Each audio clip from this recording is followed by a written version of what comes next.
Mbahaye ikaze, ese wakwibaza ati iShowSpeed utegerejwe mu murwa mukuru w'u Rwanda ari wo Kigali, ni muntu ki, ateye ate cyangwa se akora iki? Nibyo ngiye kuba nakubwira muri kano ka video nkukore kugira ngo nkugezeho update zitandukanye kuri iShowSpeed utegerejwe n'abatari bakeya.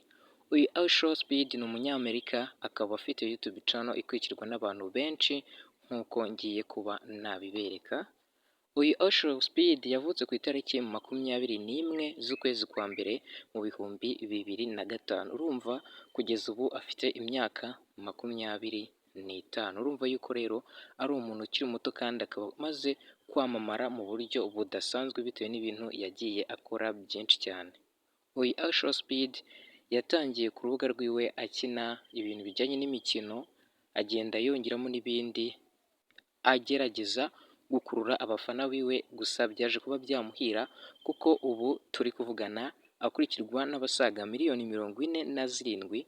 1,47,500,000 ku muyoboro we wa YouTube. Urumva yuko abo ngabo ari abantu benshi cyane kandi bamukurikira muri buri video yose akoze cyangwa se muri bikorwa akoze ibyo ari byo byose.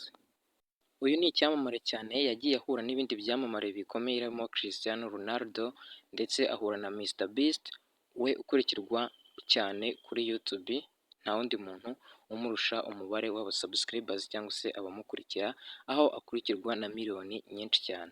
Urumva yuko rero uyu iShowSpeed nawe ari umuntu utoroshye mu buryo bwa social media platform cyangwa se mu buryo bwo kwamamara muri rusange.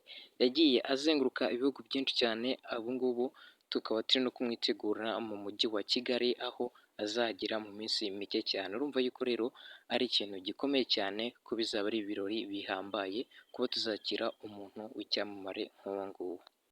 Reka nze mbereke uburyo channel yiwe ihagaze, muze kumenya yuko ari umuntu ukomeye cyane, ko azaba ari kimwe mu cy'ingenzi cyangwa se cyo kwishimira nk'u Rwanda, kuko tuzaba twakiriye umuntu ukomeye cyane. Channel yiwe ni iyi ngiyi.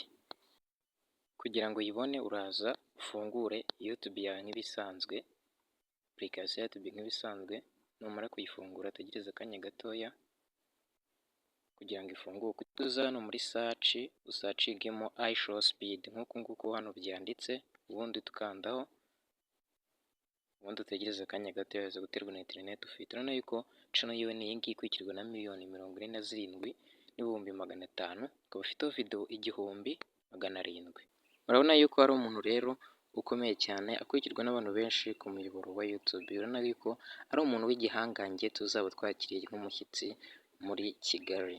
Ni ukuvuga ngo rero mu musozo w'iyi video nagusaba kuba wakora subscribe, gufunga n'inzogera, ugatanga igitekerezo, like na share kugira ngo utazacikwa na video nziza z'ubutaha, kugira ngo ujye ugerwaho n'ibiganiro byacu dusohoye kuri video cyangwa se kuri iyi channel yacu. Nawe utaha mu yindi video nziza tuzagukorera.